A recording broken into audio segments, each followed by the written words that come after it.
મિત્રો સવારમાં પાણી વગર તો કાંઈ થાય નહીં, તો આપણે જો અહીંયા લઈ લીધી છે ડોલ ને બધું, અને હવે જો આગળ પાણી ભરવા જાય છે તો તમે જોજો કઈ જગ્યાએ અમે પાણી ભરી છે. Good morning and Har Har Mahadev મિત્રો. તો શ્રીરંગપટનામાં આપણું ગંજરંજ કરીને એક લોકેશન છે, ત્યાં આપણે કાલની નાઇટ રોકાણા હતા. અહીંયા અમારી સવાર પડી ગઈ છે અને તમે જો અમારી સવારમાં બધી જ એક્ટિવિટી ચાલુ થઈ ગઈ છે. વાંકાજુ નાસ્તો બનાવે છે, વાંકાજુ એ નાહી લીધું ને હું તમને દેખાડ્યું કે જ્યાંથી અમે નદીએ પાણી ભરવા ગયા હતા તો આરામથી ત્યાં નાહી લીધું છે. અને ચાલો હવે કાજુ આજે શું નાસ્તામાં બનાવવાની છે એ પહેલાં જોઈ લે. તે પહેલાં તમે જોવો ખાલી કેવું મસ્ત આમ જો નારિયેળીના ઝાડ ને આ લીલું છમ ખેતર ને મસ્ત મજાનું લોકેશન છે. અહીંયા આખો રોડ જ જાય છે, કાચો રોડ છે, આપણે ગામડામાં કેમ હોય. અને આ જો અમે નાનું એવું ઘર આમ ફાર્મ હાઉસ હોય ને એમ બધું બનાવી ત્યાં. અહીંયા અમે રાતે છે ને મસ્ત મજાનો ભડકો કરી લીધો હતો, અને કાલે રાતે તમને ખ્યાલ જ હશે કે આપણે દૂધ ને બધું લીધું હતું તો ગરમ કરીને રાતે રાખી દીધું હતું. હજી સુધી સારું જ છે અને શુદ્ધ એવું મસ્ત મજાનું, અને એટલી તરઈ જામી ગઈ હતી હો. તો હવે કાજુ શું બનાવે સાજે તો કે આજે અઠવાડિયા પછી મારા માટે મસ્ત દૂધ બનશે. તો તાજું મળ્યું છે એટલે હું પહેલા મારા માટે એક ગ્લાસ દૂધ ગરમા ગરમ બનાવીશ અને પછી કંઈક નાસ્તો.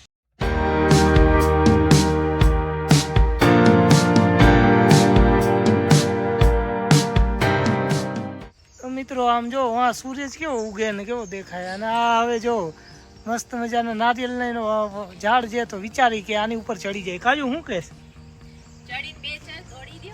તો આની ઉપર ચડીને નારિયેળ તોડી લે ને આ હા આમ જો નારિયેળની વચ્ચે ને અહીંયા આપણું ઘર છે ખુલ્લું છે. થોડુંક આમ છે ને ઓલા કપડાં બપડા દેખાતા હોય ને તો એ આમ નહીં જોતા, કેમ કે આપણું હરતું ફરતું કરતો કપડાં સુકવવા ક્યાં ધોઈને એટલે.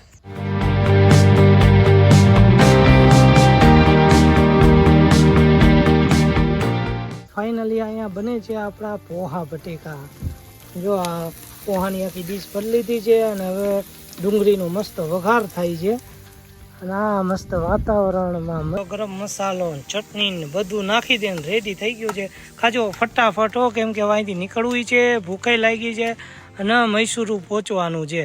જોયો આમ જે પોવા નાખી દીધા ને હવે ફટાફટ રેડી થઈ જશે.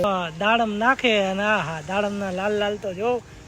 સો પતિદેવ અહીંયા નાસ્તો કરવા બેસી ગયા છે ને એમને મોજ પડી ગઈ છે. ને જો મારા હાથના બનાવેલા પૌવા તમને બધાને કેવા લાગ્યા કમેન્ટ કરીને જરૂર કહેજો. આપણે ટેસ્ટ કરી અને મોજ કરી. તો જોઈ લ્યો અહીંયા કાજુ વાસણ કરે છે અને હું અહીંયા ગાડી સેટ ફટાફટ કરી નાખું. તો મિત્રો આ મસ્ત લોકેશન હતી ને હવે આપણે અહીંથી જવા માટે તૈયાર રેડી. આખા બાગ જ છે નારિયેળના.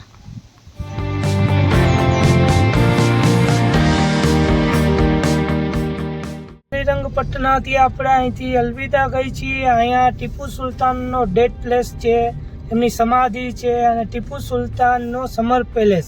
ટીપુ પેલેસ છે, ટીપુ સુલતાનનો જે પેલેસ હતો સમર પેલેસ, એ પેલેસ છે જે તમને અમે વિઝિટ કરાવી છીએ. અને જે સમરમાં ટીપુ સુલતાન અહીંયા આવતા હતા. અને જો કે અહીંયા ડેડ પ્લેસ પણ છે ને સમાધિ પણ છે, જે મેં તમને આગળ વિડીયોમાં કીધું. મિત્રો અહીંયા 20 રૂપિયાની ટિકિટ દઈને આપણે આખો મહેલ વિઝિટ કરવા જવાનું. ટિકિટ લઈ લીધી 20 રૂપિયાની. હવે આપણે અંદર જઈ તમને આખો મહેલ દેખાડી છે.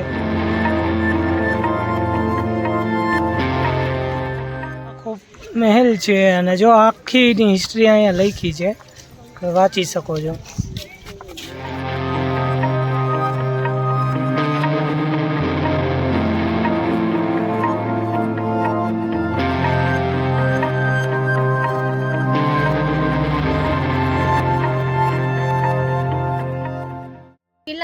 કિલ્લો જોઈને આપણે આવી ગયા છીએ. આ કિલ્લામાં 60% લાકડીનું બાંધકામ છે, 40% ચૂના પથ્થર રેતીનું બાંધકામ છે, અને નીચે એમનો મીટિંગ રૂમ છે અને ઉપર ટીપુ સુલતાનનો શયન કક્ષ છે. ટીપુ સુલતાનનો જે મિત્રો આ મહેલ છે એ 1778 થી લઈ 1784 સુધી આનું કામ આવેલું હતું. અને આ મહેલ એમના પપ્પા એટલે કે એના પિતાજી હૈદર અલી, જે શ્રી હૈદર અલી હતા, એમને બનાવવાનું ચાલુ કર્યું હતું અને ટીપુ સુલતાને ખતમ કર્યું. આ 1761માં ટીપુ સુલતાને એમની ઉપર ચડાઈ કરી અને અહીંયા મૈસૂર ઉપર વિજય કર્યું હતું. એમના પપ્પા હતા એ ખાલી મતલબ એ મૈસૂરના નોર્મલ સૈનિક હતા. એમની વીરતા માટે થઈને એમના પિતાજી એમને શહેરે મૈસૂરનો ખિતાબ આપ્યો હતો. તો મસ્ત મજાનો આખો મહેલ છે.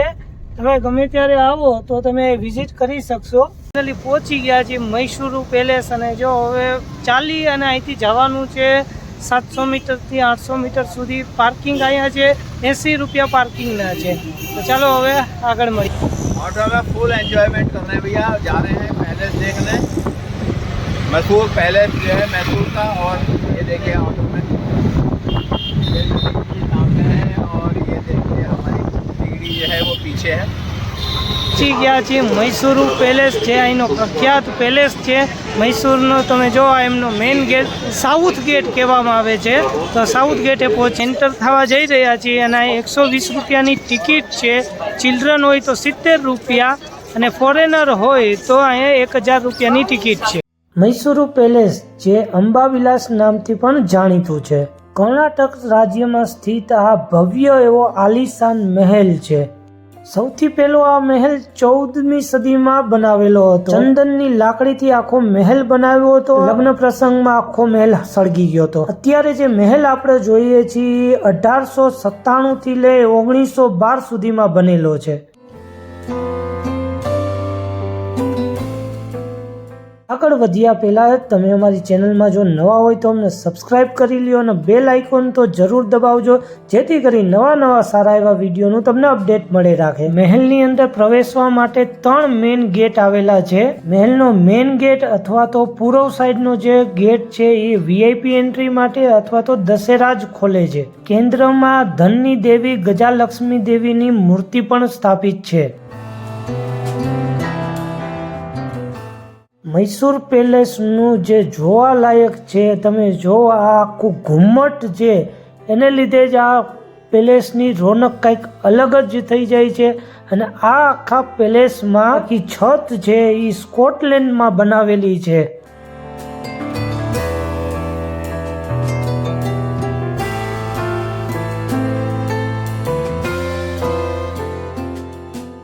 મહેલની અંદર બહુ જ મોટી એવી પોર્ટ્રેટ ગેલેરી પણ આવેલી છે, જેમાં રાજા અને રાણીના આખા ફેમિલીના બહુ જ મસ્ત મજાના ચિત્રોથી આખી પોર્ટ્રેટ ગેલેરી સજાવી છે.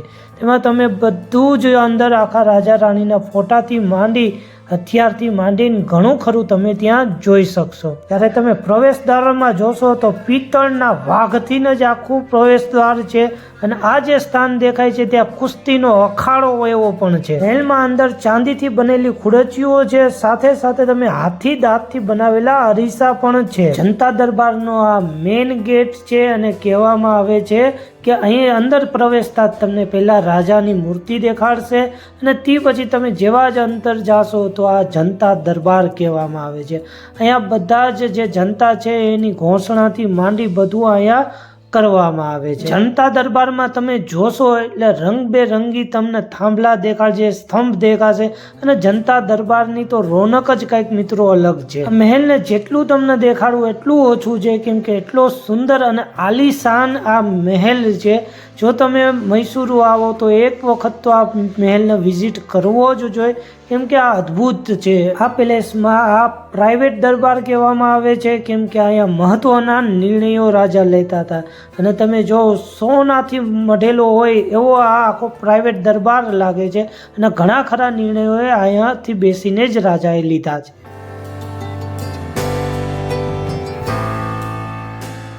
મહેલની બહાર 12 જેટલા મંદિર આવેલા છે, જેમાં સૌથી મોટું મંદિર છે લક્ષ્મી રમણ સ્વામીનું મંદિર આવેલું છે.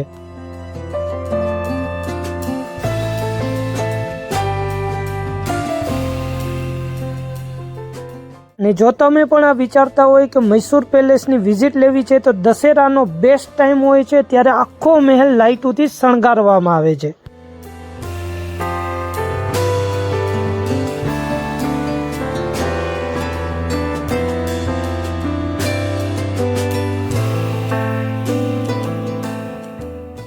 અહીંયાથી આપણે નીકળી છીએ મૈસૂર પેલેસ. બહુ જ મસ્ત પેલેસ છે. ટિકિટ છે 120 રૂપિયા પણ વસૂલ છે. તમે પણ આવો અને એન્જોય કરો.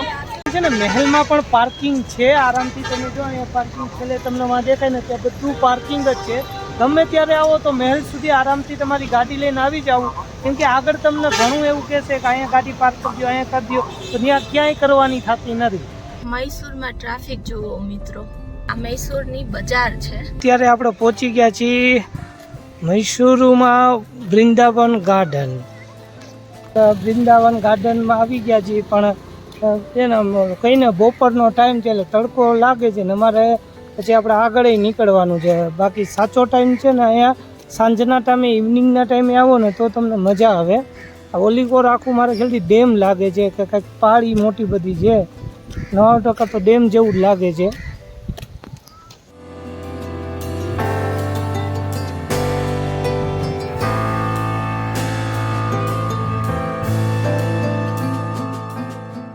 કેવો મસ્ત મજાનો ગાર્ડન. આમ જો કેવડો મોટો છે. એ ફુવારા બુવારા લઈ ગયા છે ને કાચું જો હવે જીદ કરવા માંડી કે મારા ફોટા પડાવો, ફોટા પડાવો. આમાં છે ને રાતે તમે આવો એટલે લાઇટિંગ બાઇટિંગ ને અમને એવું મસ્ત મજાનું બનાવ્યું હોય ને એટલે અહીંયા તમે આવો તો રાતે રોકાવ તો તમને બેનિફિટ થાય. જો કઈ રીતે પાણી આરામથી આમ રહે છે. હા હા હા કાજુ ગાર્ડન ફરીને આવી ગયા છીએ ને હવે આપણે ઉટી જવા રવાના થઈ ગયા છીએ.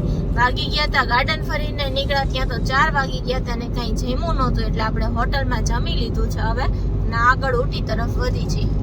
ઉટી જતા હુઆ ઓમકાર સીએનજી પંપ આવે છે, ત્યાં તમને આરામથી AGNP પ્રથમ નામનો સીએનજી આવે, BPCL એટલે ભારત પેટ્રોલ પંપમાં તમને મળી જશે. આપણે ઉટી જતા હતા, ઉટી મતલબ મૈસૂરથી નીકળીને 30-40 કિલોમીટર દૂર ગયા ત્યાં તો આપણને નજરમાં કેમ્પિંગ લોકેશન મળી ગઈ. અને તમે જો આ મસ્ત મજાના નાના નાના કોટેજ બનાવ્યા છે. આપણે તો આપણું હરતું પરતું ઘર છે, અહીંયા તમે જોઈ લો. હા હા કેવું મસ્ત. બોનફાયર રાતે આપણે કરશું અને અહીંયા આપણે વિચારીએ છીએ કે આપણી ગાડી છે ને એ અહીંયા પાર્ક કરી દેજો અહીંયા, અને મસ્ત મજાની આજની કેમ્પિંગ અહીંયા થવાની છે. વિડીયો જોતા રહેજો, તમને જો મોજ આવી જાય ને એવું મિસ કરતા નહીં, અને સારું લાગે ને તો લાઈક અને સબસ્ક્રાઈબ કરી નાખો આપણો વિડીયો.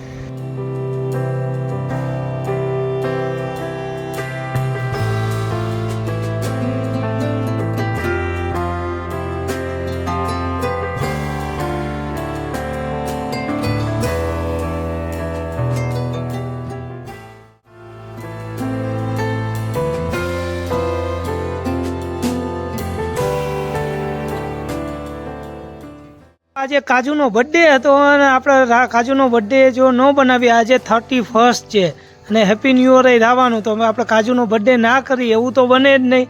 રાતે 12 વાગે મૈસૂરમાં આપણા સર છે CRPમાં, એમની સાથે મળી અને જો આપણે કેક ગોતી આવ્યા હો મૈસૂરમાં, અને જો અત્યારે સેલિબ્રેટ કરી છે.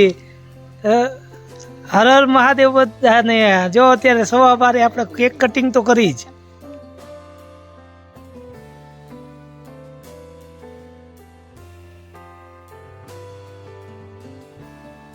તો મિત્રો અત્યારે કાજુનો બર્થડે ઉજવાઈ ગયો છે, તો બધાને અત્યારે કમેન્ટ બોક્સમાં ભરીને હેપી બર્થડે કહી દેજો. અને આની સાથે જ આ વ્લોગ અહીંયા આપણે એન્ડ કરશું. સારો લાગ્યો હોય તો લાઈક શેર સબસ્ક્રાઈબ કરી દો. બાકી મળીએ કાલે.